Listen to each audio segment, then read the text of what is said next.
akaona merikebu inayokwenda Tarshishi, basi akatoa nauli akapanda merikebuni aende pamoja nao Tarshishi, ajiepushe na uso wa Bwana. Haleluya, Bwana asifiwe sana. Jioni leo tupitie maneno haya kwa uchache tuweze kujifunza. Tunaona habari mtu mmoja anaitwa Yona mwana wa Amitai, ambaye alikuwa ni kati ya watu ambao walipewa neema ya kuwa manabii au waliweza kutoa nabii, na Yona alikuwa miongoni mwa watu waliotoa nabii. Ukiangalia kwenye kitabu cha Wafalme utaona habari zake Yona kutoa nabii, lakini pia kwenye kitabu hiki amejitegemea binafsi, na ujumbe huu unamhusu yeye na watu wa Ninawi. Neno la Bwana likamjia Yona na kusema naye, ondoka uende Ninawi, mji ule mkubwa ambao mimi Mungu nimekutuma uende kule. Lakini Yona wakati akisikia sauti ya Mungu, yeye moyo wake ukageuka kinyume na sauti ya Mungu. Badala ya kwenda Ninawi alipoelekezwa, yeye akaelekea Tarshishi, ambapo ilikuwa ni eneo Mungu hakumtuma. Tunataka tuangalie hii basi kwamba moyo wa ukaidi si moyo ambao hausikii sauti ya Mungu. Hapana, ni moyo ambao unasikia sauti ya Mungu, lakini unapokuja kwenye kutekeleza kila ambacho Mungu ameamuru mtu akifanye, unakuwa na uzito.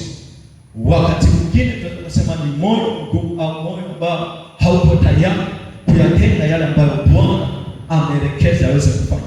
Kwa hiyo ameongeleshwa na Bwana.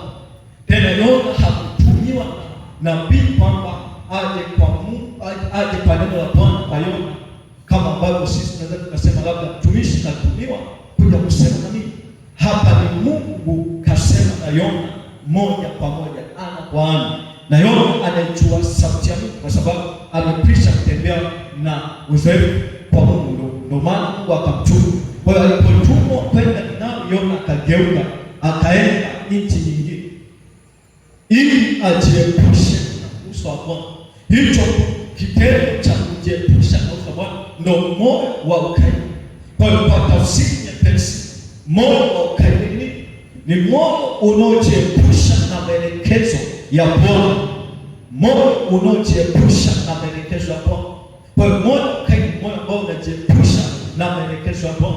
Katikati ya watu ambao wameokolewa au ambao hawajaokolewa, wanaweza kuwa na moyo wa ukaidi. Hata mtoto nyumbani anaweza kuwa na moyo wa ukaidi, ukamwagiza afanye jambo fulani asilifanye. Kwa hiyo kwa tafsiri nyepesi, ameenda kinyume na maelekezo, na huo moyo ndio moyo wa ukaidi. Bwana Yesu asifiwe sana. Lakini Biblia inaendelea kusema mstari wa 4, Yona 1:4, lakini Bwana alituma upepo mkuu baharini, kawa tufani kubwa baharini, hata merikebu ikawa karibu na kuvunjika. Basi wale mabaharia wakaogopa, kila mmoja akamwomba Mungu wake, na wakatupa baharini shehena iliyokuwa merikebuni ili kupunguza uzito wake. Lakini Yona alikuwa ameshuka hata pande za ndani za merikebu, akajilaza akapata usingizi. Bwana Yesu asifiwe sana. Tunaona wakati Yona amekanyaga mguu wake kwenye merikebu ambayo alikwenda pale Yafa, akakuta ile merikebu imepaa inaelekea Tarshishi, Yona akapanda pamoja na mabaharia na wafanya biashara wengine pamoja na watu waliokuwa wakisafirisha mizigo kutoka Yafa kuelekea Tarshishi. Wakati amepanda Yona, Mungu akamru dhoruba kubwa kupiga ile mashua au ile merikebu. Bwana Yesu asifiwe sana. Merikebu ni chombo kinachosafiri baharini kilicho kikubwa kuliko mashua. Mashua ni kidogo kama mitumbwi na ngalawa, lakini merikebu ni kitu kikubwa ambacho kinabeba mizigo mingi. Kama kwa sasa tunasema meli, kuna boti, kwa hiyo meli ndio kama merikebu. Kwa hiyo kuwa ni kifaa kikubwa kimebeba shehena kubwa. Kwa hiyo walipoona wako katikati ya maji, lakini maji yalikuwa na nguvu hata kutaka kukivunja kile chombo ambacho wanakitumia kusafiri, wakaacha kuomba kila mmoja kwa Mungu wake. Lakini hizo Dhoruba hii inawapata kwa sababu ya mtu huyu mmoja aliyekaidi sauti ya Bwana. Kwa tunaona madhara makubwa ya kukaidi sauti ya Bwana ni kupata misukosuko na ubaya ambao unaruhusiwa na Mungu mwenyewe ili uweze kurudi kwenye kusudi aliyokuitia. Kuna wakati mwanadamu au mtu aliyeokolewa au mtu mwenye wito, mwenye mzigo wa Bwana anaweza kupitia mapigo makuu, akajua yupo anajaribiwa na shetani. Kumbe si shetani, bali Mungu alimsemesha jambo, na alipomsemesha mtu huyu akaenda kinyume, akajiepusha kwa moyo wa ukaidi. Kwa sababu ya moyo wa ukaidi na jambo alilosemeshwa ni muhimu sana, Mungu anapitisha kwenye vipindi tofauti tofauti ili mtu huyu akumbuke wapi alisikia sauti ya Bwana na nini atende. Yesu asifiwe sana. Haleluya, haleluya. Kwa tunaona shehe ikatupa bali, lakini bado Mungu anamtafuta Yona aweze kumsemesha, aweze kumkumbusha. Yona akashuka chini kabisa, chini. Aliposhuka chini Yona akapata na usingizi. Wengine wanahangaika, lakini yeye akapata usingizi pande za chini. Wewe ile ngalawa au ile mashua au ile ilikuwa inapatisha labda juu katikati na chini, akashuka chini kabisa, kapulia, akaanza kulala kupiga usingizi. Meli nenda, lakini hata Mungu amemsahau, kajificha, akajua amelikimbia kusudi la Bwana. Kumbe Mungu hawezi kukimbiwa. Haleluya, Bwana Yesu asifiwe sana. Lakini jambo la pili, moyo wa ukaidi ni moyo usioweza kutubu baada ya kugundua uovu. Bwana Yesu asifiwe sana. Ni moyo usioweza kutubu baada ya kugundua uovu, kwamba kuna mtu ambaye anaweza kuwa katika dhambi na akawa na ugumu wa kutubu. Biblia inasema katika kitabu cha Mithali, nasikia kulisoma ile andiko, Mithali 8:13 inasema hivi: kumcha Bwana ni kuchukia uovu, kiburi na majivuno ni njia mbovu, na kinywa cha ukaidi pia nakichukia. Bwana asifiwe sana. Haleluya, Bwana Yesu asifiwe sana. Ya kwamba kumcha Bwana ni kuchukia uovu, kuchukia uovu kwa kumcha Bwana, na kinywa cha ukaidi pia nakichukia. Kiburi na majivuno ni njia mbovu. Kwamba mtu ambaye ana moyo wa ukaidi ni mtu ambaye anaposikia sauti ya Bwana yeye huwa anapigana nayo, akitafuta mapenzi yake mwenyewe. Lakini mtu mwenye moyo wa uelekevu kama Ayubu ni mtu ambaye anaposikia sauti ya Mungu ikisema naye, yeye huwa anakimbilia kufanya kile ambacho sauti ya Mungu inasema naye. Mungu kwa kawaida yake huwa anasema kwa hatua kwa hatua, na huwa Mungu anasema kwa vipindi na vipindi na vipindi, na Mungu huwa anasema kwa sababu na sababu. Kama Mungu anasema nawe kwa sababu ya kesho, lakini wewe ukashindwa kuelewa leo, kesho atakukumbusha tena kile kile, ili usije ukatenda tofauti na mapenzi. Kwa hiyo kutembea bila kutaka kumsikiliza Mungu, unatembea kwa mapenzi yako na ufahamu wako si mapenzi yako. Lakini pale unapotembea kwa kusikiliza mapenzi yako na sauti yako, hapo unatembea katika mapenzi yako. Kwa tunaona Yona akatembea, sauti ya Mungu imemwambia aende nao, yeye akatembea mbele kabisa. Mungu anamwambia fanya jambo fulani, yeye anafanya jambo jingine. Huo ni moyo ambao Mungu anasema anauchukia. Bwana Yesu asifiwe sana. Haleluya. Tuangalie kitabu kingine, Samueli wa kwanza 15 na ule mstari wa 25. Samueli wa kwanza 15:25. Tujifunze hapo. Samueli wa kwanza 15:23. Samueli wa kwanza 15:23. Kitabu ni Samueli wa kwanza sura ya 15 na mstari wa 23. Nitaanzia 22 na kuendelea ila kipo 23. Sema, naye Samueli akanena au akasema, Je, Bwana uzipenda sadaka za kuteketezwa na zabibu sawasawa na kutii sauti ya Bwana? Ni swali tukalijibu. Inasema, je, Bwana upendezwa na sadaka za kuteketeza na zabibu sawasawa na kuitii sauti ya Bwana?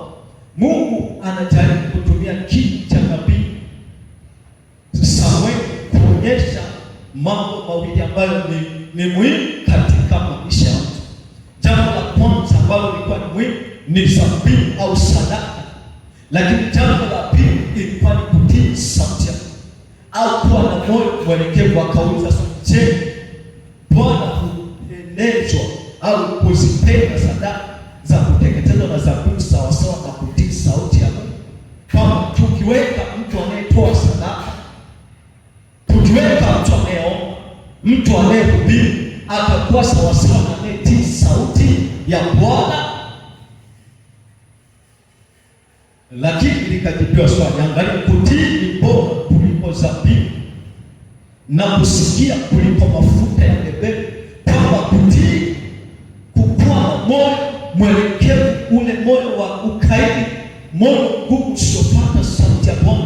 Mungu anasema huo moyo sio bora. Hata kama unafanya huduma zote, unajitolea, kama hausikii sauti yake, kama haupati mapenzi yake, moyo huo Mungu hakubaliani nao.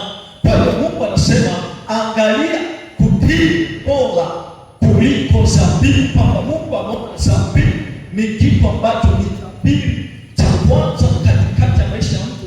Ni moyo wa uelekevu, ni moyo unaotii sauti ya Mungu, ni moyo ambao hauna ukaidi. Ni kitu ambacho Mungu anapendezwa nacho. Nitapotoa fedha zangu, nitapotoa mali zangu, nitapotoa chochote nilicho nacho, nitapotoa ardhi, lakini kama moyo wangu haujatii mbele za Mungu, mimi si kitu. Bwana Yesu asifiwe sana. Amina. Haleluya. Bwana Yesu asifiwe sana. Akasema, unaposikia kuliko mafuta ya beberu. Msikize, mafuta ya beberu ilikuwa aina ya zabibu nono ambayo ilikuwa inapendeza mbele za Bwana, na mafuta haya yalikuwa ni manukato wakati yanapotolewa. Kwamba Mungu anaonyesha mafuta yanapotolewa, zabibu inapotolewa katikati ya mtu ambaye hajasikia sauti ya Mungu, hicho kitu anachokitoa hakina maana.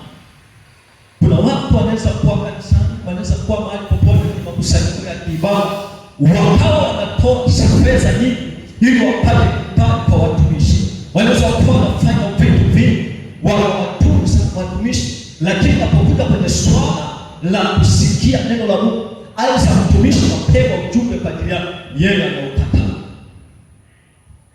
Sadaka zake zilikuwa si kitu tena mbele za Bwana. Kwani mstari wa 23 anasema, kwani basi ni kama dhambi ya uchawi, huu moyo wa ukaidi sawa na dhambi ya uchawi. Haleluya. Yesu asifiwe. Haleluya, haleluya. Kwamba basi ni kama dhambi ya uchawi. Kumbe Bwana anapotutazama, alipokuwa anamtazama Yona, kamwelekeza jambo fulani, Yona akakaidi au akaliasi. Uasi ni kwenda kinyume na kile ulichoelekeza au kupingana na maelekezo ulioelekeza.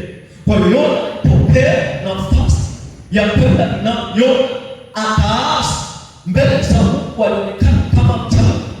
Maana unapokuwa umepewa maelekezo ya kufanya ukashindwa kuyafanya, labda Mungu kukwambia utafunga siku 3 kwa sababu ya jambo ulilopitia, au kwa sababu ya jambo hilo unatakiwa kufanya jambo fulani, wewe utalikataa mbele za Mungu, unafananishwa sawa sawa na mchawi. Kwa hiyo kuna wachawi ambao hawarogi, kuna wachawi ambao ni wachawi wa kusikia sauti ya Bwana. Hii ni aina ya uchawi ambayo inaweza ikatokea katika maisha. Bwana Yesu asifiwe sana. Lakini inasema hivi, na ukaidi ni kama ukafiri na vinyago. Haleluya, haleluya. Biblia inasema na ukaidi, moyo wa ukaidi sawa na ukafiri. ni maneno ya Mungu. Ukafiri ni sawa na vinyago. Naomba nifafanushe taratibu. Ukafiri ni nini maana yake? Ni neno ambalo tukisikia hata mtu akuita wewe kafiri, kakuita tu kwa haraka unaweza ukajisikia vibaya. Lakini unapokuwa umekaidi mbele za Mungu unaitwa kafiri. Kwamba dhambi ya kwanza, dhambi ya kaidi ni kama ukafiri, ni sawasawa na vinyago. Ukafiri ni mtu ambaye hafahamu Mungu, ni mtu ambaye anapenda dhambi kwa makusudi, ni mtu ambaye anapingana na mapenzi ya Mungu yaliyo wazi, ndiye kafiri. Kwa hiyo unapokuwa umepewa maelekezo na Bwana, au unapokuwa Mungu anataka kufanya kitu chochote ukawa na moyo wa ukaidi, Mungu anaona ni kama kafiri. Kwa mujibu wa andiko hili 23 nasema mstari wa 2, na ukaidi ni kama ukafiri na vinyago. Vinyago ni ibada ya sanamu. Vinyago ni ibada ya sanamu, kwamba mtu anapokataa kuifuata sauti ya Mungu, huyo mtu ndani yake kunaonekana kuna kitu anakifuata, na anapoonekana nafuata kitu hicho afuati Mungu, Mungu anahesabu huyo akufanya ibada ya sanamu, anaonekana kwamba amefanya ibada ya vinyago. Kwa hiyo kaidi ni sawa na ibada ya vinyago au ibada ya sanamu. Lakini Biblia inaendelea kusema, huu mstari wa 25 unasema hivi, kwa kuwa umekataa neno la Bwana, naye amekukataa wewe usiwe mfalme. Kama tunaonekana katika ulimwengu wa mwili, kuna vitu ambavyo tungevijua, tungevitambua, tungekuwa serious sana kwenye kulitamka neno la Mungu, kwamba mtu anaambiwa kwa kuwa umekataa neno la Bwana, kwa kuwa umekataa neno la Bwana na Mungu amekukataa. Yaani unapokataa sauti ya Mungu, Mungu akikuhurumia atakusemesha tena na tena na tena, lakini anapofika hatua kusemesha tena na tena unashindwa kutii, Mungu anakukataa. Haleluya. Hata wanaokufa bila kumpokea Yesu, si kwamba Mungu akusema nao, walisikia Injili, wengine walikuwa kanisani wakatoka, wengine walikuwa watumishi wakaaa, lakini Mungu anasema nao, lakini moyo wa ukaidi unapoinuka, mtu anamsahau Bwana. Haleluya. Kumbukumbu la Kutoka 32:20. Kumbukumbu la Kutoka 32:20, nasoma kwa jina la Yesu Kristo. Wewe andika tu na mimi nitasoma. Biblia inasema hivi, Kumbukumbu la Kutoka 32 mstari wa 22. Haleluya. Kumbukumbu la Kutoka 32 mstari wa 20. Haleluya. Hiki kitabu chote ni kizuri, utapata muda ukisoma. Hapa tunachukua tu kiini cha ujumbe, lakini kitabu cha Kumbukumbu la Torati. Kumbukumbu la Torati 32 mstari wa 20. Nisema Kumbukumbu la Kutoka, Kumbukumbu la Torati. Haleluya. Kumbukumbu la Torati. Haleluya. Nashukuru sana kwa kunikumbusha na kunirekebisha. Mungu awabariki sana. Ni Kumbukumbu la Kutoka sura ya 32 na mstari wa 20. Akasema, nitawaficha uso wangu, nitaona mwisho wao utakuwaje, maana ni kizazi cha ukaidi mwingi, watoto wasio imani ndani yao. Bwana Yesu asifiwe. Naomba nianzie 19, nitaenda mpaka mstari wa 20 na nitashuka kidogo ili uweze kuona Mungu anaongea nini. Lakini mstari ni wa 20 ninaosimamia katika kitabu hiki. Ninasema Bwana akaona 19:32 Kumbukumbu la Torati. Bwana akaona akawachukia kwa sababu ya kukasirishwa na wanawe na binti zake. Akasema, nitawaficha uso wangu, nitaona mwisho wao utakuwaje, maana kizazi maana ni kizazi cha ukaidi mwingi, watoto wasio na imani ndani yao. Wamenitia wivu kwa kisicho Mungu, wamenikasirisha kwa ubatili wao, nami nitawatia wivu kwa wasio watu, nami nitawakasirisha kwa taifa lipumbaalo. Maana moto umewashwa kwa hasira yangu, unateketea hata chini ya kuzimu, unakula dunia pamoja na mazao yake, unaunguza misingi ya milima. Ukitaka kuelewa kwa nini Mungu aliongea maneno makuu kiasi hii, kutoka Kumbukumbu la Torati 32, kwa hiyo Mungu aliongea maneno makuu katika mwanzo wa kitabu hiki, kwa sababu alikuwa anaongea na taifa ambalo ni taifa ambalo Mungu ametoa kule Misri, amekomboa kwa gharama kubwa, amewaleta jangwani, amewapitisha kila mahali, wameona mkono wa Bwana, lakini bado wakaandamana na miungu mingine. Walipoandamana na miungu mingine, Mungu akasema nao. 32:1 inasema maneno haya: sikilizeni enyi mbingu, nami nitanena, enyi nchi isikie maneno ya kinywa changu. Mafundisho yangu yatadondoka kama mvua, maneno yangu yatatonatona kama maji, kama manyunyu juu ya majani mabichi, kama matone ya mvua juu ya mimea. Maana nitalitangaza jina la Bwana, ukuu Mungu wetu. Bwana Yesu asifiwe sana. Kwa hiyo naona Mungu anasema, sikilizeni mbingu na nchi, maneno yangu ni kama mvua inatonatona, maneno yangu ni kama maji katikati ya nchi. Lakini anapoendelea kufika mstari wake wa 19 anasema Mungu akakasirishwa na kizazi hiki, kwamba anasema nacho maneno yake, lakini hawataki kusikia, wanakaidi. Mungu anataka wafikishe kwenye nchi ya ahadi, lakini bado wanakaidi. Mungu anaelekeza kila kukicha, lakini bado wanaliasi, wana mioyo ya ukaidi. Mungu akakasirika akasema, nitashusha moto, nitateketeza nchi, nitashusha moto, nitaangamiza majani, nitaangamiza mpaka kuzimu. Kutajua kuwa mimi Bwana nimekasirika kwa sababu ya kizazi hiki chenye moyo wa ukaidi. Bwana Yesu Kristo, amina, amina. Akasema, nitauficha uso wako, nitaona mwisho wako utakuwaje, maana kizazi cha ukaidi. Kwamba Mungu akakaa, unapokuwa unafanya ukaidi, inafika hatua Mungu anakaa pembeni, anakuangalia, aone mwisho wako utakuwaje, aone mwisho wako utakuwaje. Ishu ya wokovu sio mwanzo, ishu ya wokovu ni hatima. Mwisho wako unakuwaje?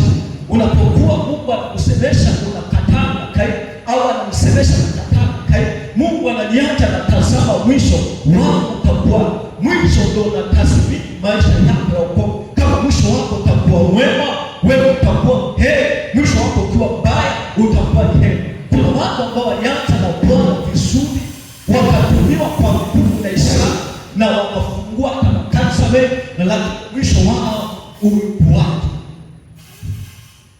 Walikataa Bwana, walirudi kwenye uchawi, walijiunga na nguvu za giza, walijiunga na Freemason, walimwacha Bwana, wakaanguka pabaya. Nini kilichosababisha?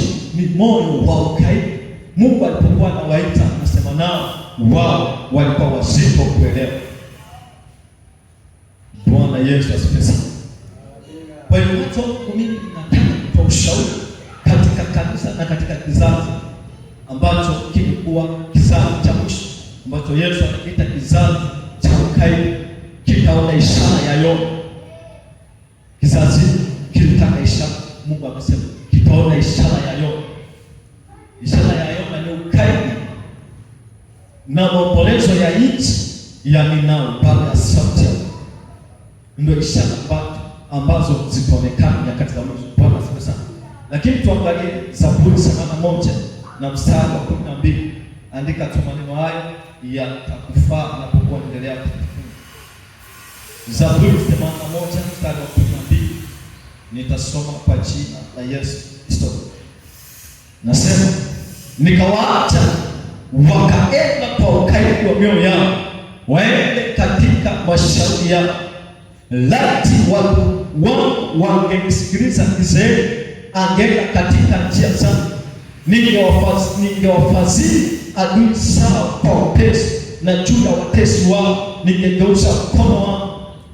Wamchukiao Bwana wangenyenyekea mbele zangu, bali wakati wao ungedumu milele. Nao ningewalisha kwa unono wa ngano, ningewashibisha kwa asali tokani mwa mbao. Bwana Yesu Kristo. Mungu anasema nikawaacha waende kwa ukaidi wa mioyo yao, waende katika mashimo yao. Kumbe Mungu ana njia ambazo ametuandalia tutembee katika hizo. Kuna makusudi na mapenzi ambayo Mungu ametuandalia tutembee katika hayo, lakini Mungu anapotuita tutembee katika hayo, tukikataa yeye anatuacha. Tunatembea katika ukaidi wa mioyo yetu, tukienda katika njia zetu. Anasema mstari wa 12, nikawaacha waende katika ukaidi wa mioyo yao, waende katika makusudi yao. Laiti watu wangu wangesikiliza na Israeli angeenda katika njia zao, ningewafadhili mbele ya adui zao. Kwamba Mungu anasema kama watu hawa wangekubali wasiende kwa kufuata mashauri yao, wanisikilize mimi Mungu, wasikilize sauti yangu kwa unyenyekevu, mimi ningewafadhili, ningeachilia unono wa ngano, ningewalisha na kuwashibisha mbele ya nchi. Kwa hiyo kumbe kuna kitu kizuri kimefichwa ndani ya kutembea kwa unyenyekevu mbele ya Bwana, lakini kuna dhambi kubwa ambayo Mungu ameweka katikati ya watu ambao wanatembea kwa ukaidi wa moyo. Kwa adhabu ya Mungu kwa ukaidi haiwezi kuepukika kwa maovu, ni zaidi ya kutubu na kunyenyekea na kutafuta tena sauti ya Bwana. Biblia inasema maneno haya 15:11-15 inasema hivi, wamchukiao Bwana wangenyenyekea mbele zake, bali wakati wao ungedumu. Unaponyenyekea mbele za Bwana, wakati wako, maisha yako, Mungu anayapa kudumu, anayapa mfululizo na mwendelezo ulio bora kuliko kawaida. Lakini unaposhindwa kunyenyekea au kudumu katika kusikia sauti ya Bwana na kutafuta uso wa Bwana, hapo Bwana atakaa mbali, anakuangalia tu. Bwana Yesu asifiwe sana. Bwana Yesu asifiwe sana. Haleluya, haleluya. Tuangalie jambo moja, kuna kitu tuangalie. Moyo wa ukaidi unaweza kuondoa kibali. Moyo wa ukaidi unaweza kuondoa kibali na kuleta kudharauliwa mbele za Mungu na wanadamu. Moyo wa ukaidi unaweza kuondoa kibali. Haleluya. Tuangalie kitabu cha Mithali 12 mstari wake wa 8. Mithali 12 mstari wa 8, Biblia inaandikwa maneno haya: mtu atasifiwa kwa kadiri ya akili zake, mtu atasifiwa kwa kadiri ya akili zake, bali mwenye moyo wa ukaidi atadharauliwa. Kwamba mtu atasifiwa, mtu ataheshimiwa, mtu atakubalika, mtu atapata kibali katikati ya watu kwa sababu ya akili zake zilizonyenyekezwa mbele za Mungu, kwa sababu ya akili zake ambazo zimekaa katikati ya kutafuta uso wa Bwana. Kupitia hapo mtu huyo atapata heshima, mtu atasifiwa. Sifa hauitafuti, sifa inakuja automatic pale unapokuwa umekaa kwenye utulivu wa Bwana, utapata kusifu. Haleluya. Yusufu alikuwa utumwani, lakini alikuwa mcha Mungu, akatulia, akapata sifa njema. Danieli alikuwa utumwani, Meshaki, Abednego. Hawa watu walipata heshima, lakini kwa nini? Kwa sababu walikuwa na moyo wa uelekeo mbele za Bwana. Nasema maneno haya, naomba nirudie 12 mstari wa 8. Biblia inasema hivi, bali mwenye moyo ukaidi atadharauliwa. Moyo wa ukaidi atadharauliwa. Unaweza usidharauliwe leo, lakini baadaye kwa sababu sababu ya moyo ukaidi. Unapoanza taratibu moyo ukaidi, kuna siku moyo ukaidi utakuja kuwa wazi. Utakapokuja kuwa wazi ndipo utakapodharauliwa. Lakini kabla ya kufika kwenye kudharauliwa, uko mlango ambao umewekwa wa kutengeneza, uko mlango ambao umewekwa ambao ukiuendea huo wa kunyenyekea mbele za Bwana, hiyo aibu na kudharauliwa utaondoka. Bwana Yesu asifiwe sana. Kwa hiyo watu wa Mungu mnaosikia sauti hii, popote unaposikia sauti hii, ni wakati wa kutafuta mapenzi ya Mungu na kuweza kutembea katika haki. Turudi kwenye kitabu cha Yona. Haleluya. Twende kwenye kitabu cha Yona tuone mambo kadhaa hapo pia tena. Tunamwangalia Yona kwa undani kidogo. Bwana Yesu asifiwe sana. Yona sura yake ya pili. Bwana Yesu kuanzia mstari wa kwanza na kuendelea. Ndipo Yona akamwomba Bwana Mungu wake katika tumbo la samaki. Kwamba tunaona baada ya Yona kutembea katika hali ya ukaidi, zoruba ilipopita katikati ya maisha yake, ndipo akakumbuka kwamba kuna kitu nilikosea. Wakati huo yupo kwenye hatari ya kufa, yupo katikati ya ziwa, katikati ya bahari, amewekwa ndani ya nyangumi, anapumua kutoka kwenye nyangumi. Mungu akamhifadhi hapa. Kuna wakati wanadamu anaweza kupita kwenye kunusurika kwenye mauti, Mungu anakupitisha ili ukumbuke tu sauti yake. Mungu anaweza kukupitisha kwenye ugonjwa nusu kufa ili aweze kukukumbusha kwamba umekosea wapi, kama Hezekia wakati amekosea akaugua hadi akaribia kufa. Isaya anatumwa kwenda kumwambia atengeneze kwamba kuna sauti ya Bwana aliacha mbali. Hezekia alikuwa kitendo, alitembea katika njia ya unyofu, lakini akakaidi, akaasi maneno ya Bwana, ndipo akapigwa na ugonjwa. Kwa hiyo kuna mateso tunaweza kupitia kwa sababu ya Bwana, bila kwa sababu ya ukaidi wa moyo ambao tulitembea nao kwa muda mrefu. Kwa hiyo Yona akamwomba Bwana Mungu wake katika tumbo la samaki, akasema, na nilimlilia Bwana kwa sababu ya shida yangu, naye akanitikia katika tumbo la kuzimu, na niliomba naye akanisikia sauti yake akisema, katika tumbo la kuzimu. Yaani wakati huu Yona alikuwa kwenye hali Bwana akisikitika, anajutia maamuzi yake ya kukataa sauti ya Mungu. Yaani kwa kwenye kipindi ambacho anatazama mbele haoni, anatazama alipotoka haoni, anatazama wakumsaidia haoni, anatazama anaona amepaki katikati ya maji, yuko na samaki ambaye akiamua kummeza, kumtafuna, akiamua kumsaka, anaweza kusaka akawa chakula. Kwa waliofanya uvuvi wanafahamu kwamba samaki anaweza kumla mtu. Kuna samaki wakubwa waweza kama aliweza kummeza nyangumi. Samaki mkubwa sana kati ya samaki ambao ni wakubwa na nyangumi yupo kwenye orodha. Kwa hiyo samaki ambaye anaweza kula mtu. Kwa hiyo Mungu akamhifadhi huko ili amfundishe. Kwa tunaona kilichomsababisha Yona apitie mabaya yote haya ni kwa sababu ya moyo wa ukaidi. Lakini kama angekubali kwenda Tarshishi, na mimi nao asikimbie Tarshishi, haya asingepata. Lakini kwa sababu ya ukaidi akajikuta anapata mabaya, akaomba katikati ya tumbo la kuzimu. Manaka alikuwa anaona kabisa mauti ya hapa, na huenda zile siku tatu, huenda alikuwa labda yuko nusu kaputi, yaani ana njaa, usingizi hauji,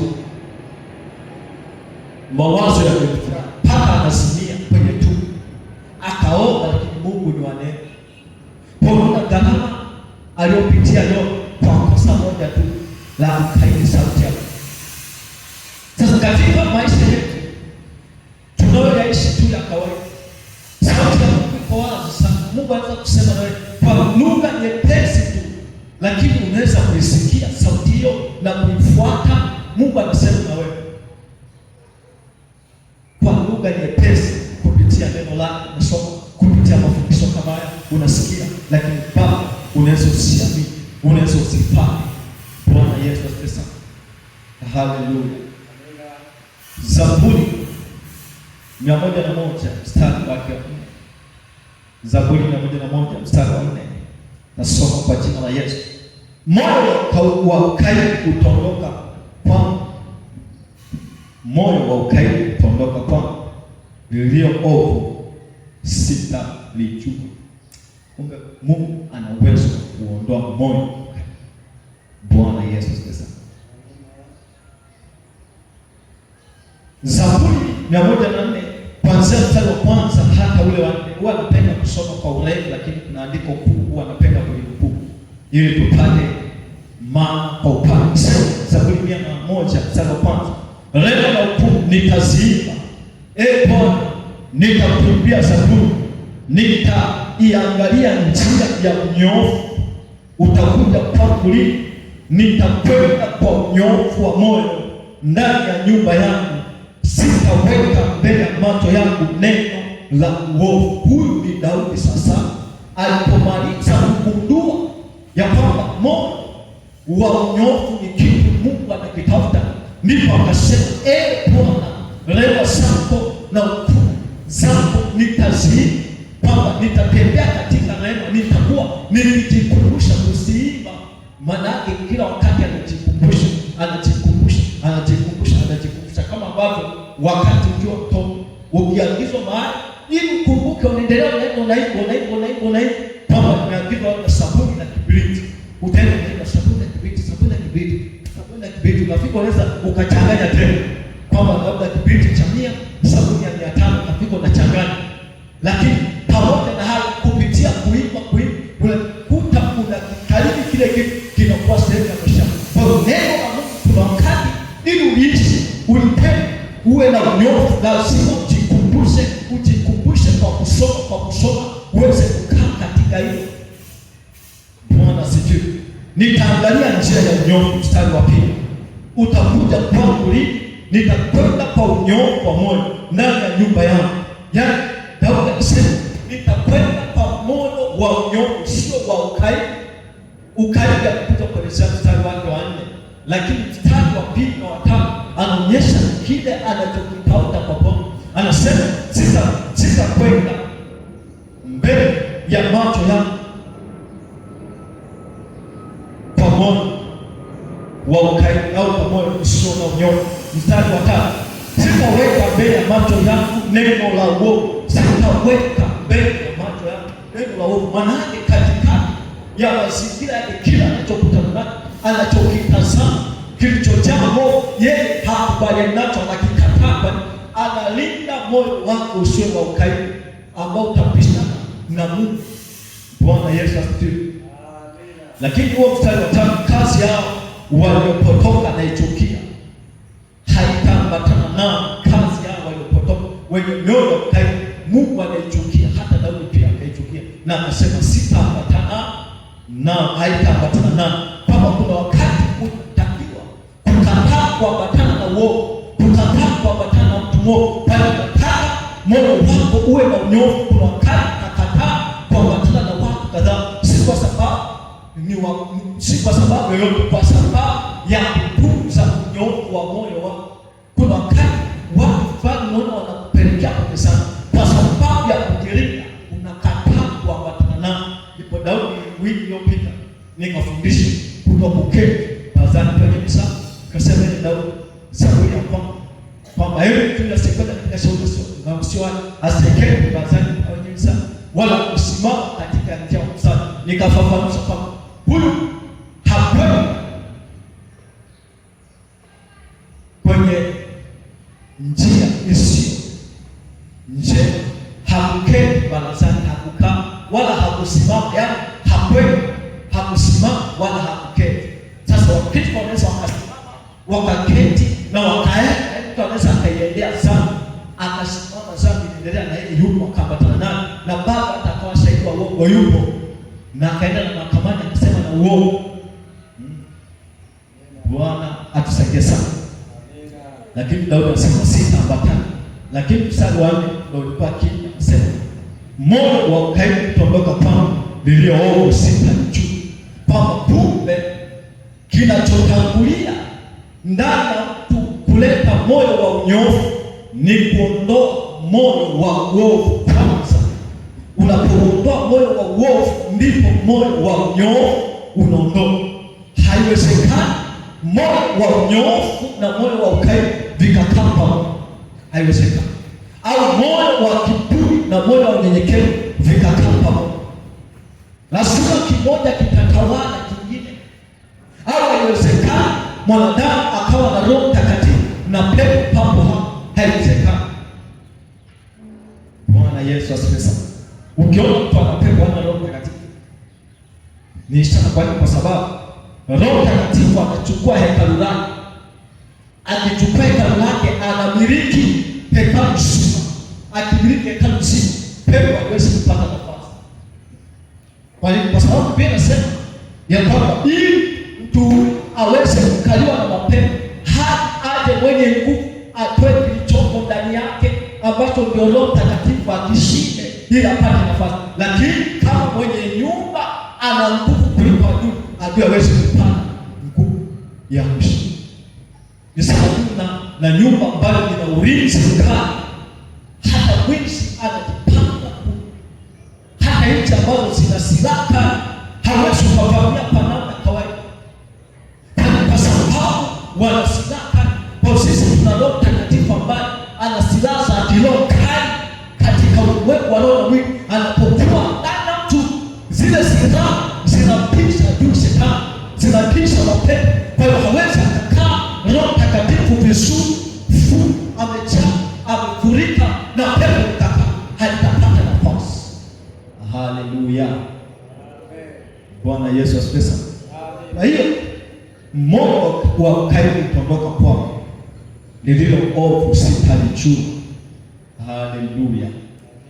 Jioni leo tutamwambia Bwana ya kwamba atupe moyo wa uelekevu na unyoofu.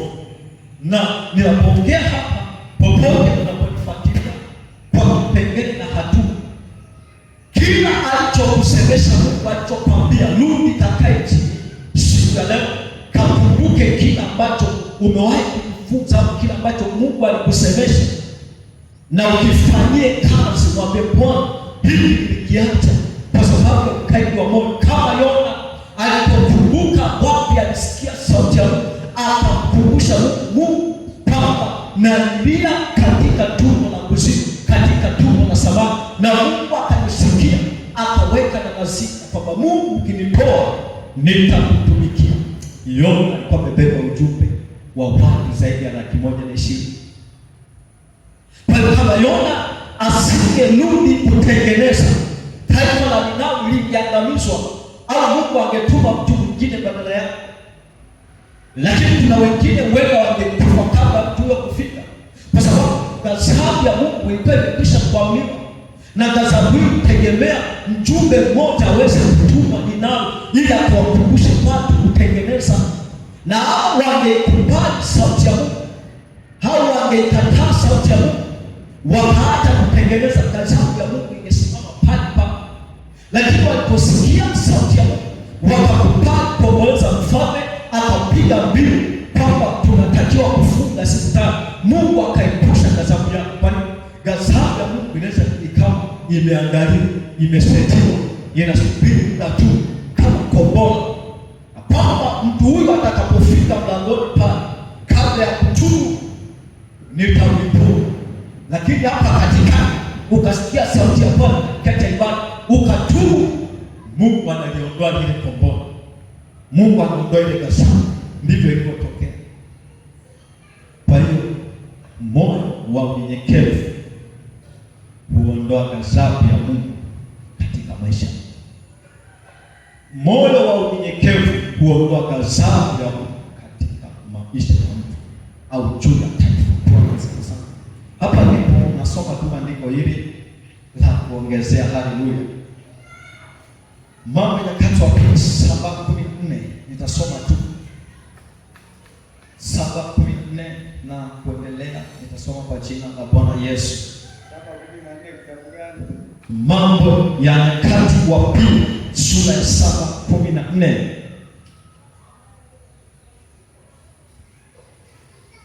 Mambo ya Nyakati wa pili 7:14 nasema maneno haya, ikiwa watu wangu walioitwa kwa jina langu wakijinyenyekesha na kuomba na kutafuta uso na kuziacha njia zao mbaya, basi utasikia toka mbinguni na kuwasamehe dhambi yao na kuiponya nchi yao. Sasa macho yangu yatafumbuka na masikio yangu yatasikiliza maombi ya watu waombao mahali hapa, maana sasa nimeichagua nyumba hii na kuitakasa, ili kwamba jina langu lipate kuwako huko mbele, wako huko mbele, yatakuwako na macho yangu na moyo wangu daima. Nawe ukienda mbele yangu kama alivyokwenda Daudi baba yako, fanya sawasawa na yote niliyokuamuru na kuzishika sheria zangu na hukumu zangu, ndipo nitakithibitisha kiti cha enzi cha ufalme wako, kama nilivyoagana na Daudi baba yako, akasema hutakosa kuwa na mtu katika utawala katika Israeli. Biblia inasema haya maneno kianzia sana kuanzia mstari wa kwanza. Tunaona haya maneno ni maneno ambayo yanaonyesha uhusiano wa kuisikiliza sauti ya Mungu na kufanikiwa kwa watu ambao wanaomba Mungu au watu ambao wanatamani kutembea na Mungu. Haya yanaonyesha baada ya Sulemani kukubaliwa na Mungu, ndipo sauti hii kaja kwa ikiwa watu wa walioitwa kwa jina la, hapa ongea na watu wapagani, anasema ikiwa watu wa walioitwa kwa jina la, sisi tumewekwa kwa jina la Yesu Kristo tukaokolewa. Kwa nini? Kwa sababu Matendo 4:10 inasema kwamba hapana jina jingine pasao kuokolewa kwa isipokuwa jina la Yesu. Kwa hiyo tumeitwa kupitia jina la Yesu Kristo. Ikiwa tulioitwa kwa jina la Bwana tukajinyenyekesha, tukaacha moyo wa kiburi na kujinua, tukaacha kuomba mbele za Bwana, hapo ndipo mbingu zitafunguka kwa ajili yetu. Kwa hiyo moyo wa ukaimu unaifunga mbingu, moyo wa unyenyekevu unafungua mbingu. Maana yake unapokuwa unaomba maombi yako, kabla ya kuomba angalia moyo wako upo katika hali gani. Hapa ndipo shida inapoanza. Wengi wanaomba lakini hali ya moyo yao ipo katika ukaimu. Mungu anasema ikiwa walioitwa kwa jina langu wakajinyenyekesha, wakakuwa na moyo wa uelekevu na unyenyekevu, wakiomba, mimi Bwana nitasikia, nitashuka, nitapanza, nitaiponya nchi, nitasamehe maovu yao, na sio hivyo tu, jina langu nitaketisha mahali hapo, ili waombao niweze kusikiliza sauti zao. Manake Mungu anapotazama watu walioitwa kwa jina lake, anatazamia wana watu hawa wana moyo wa unyenyekevu na uelekevu. Anapoona tofauti, Mungu anagazibika. Haleluya! Bwana Yesu asifiwe sana. Bwana Yesu asifiwe sana. Haleluya! Naomba nishie hapo pale. Haleluya! Bwana asifiwe sana.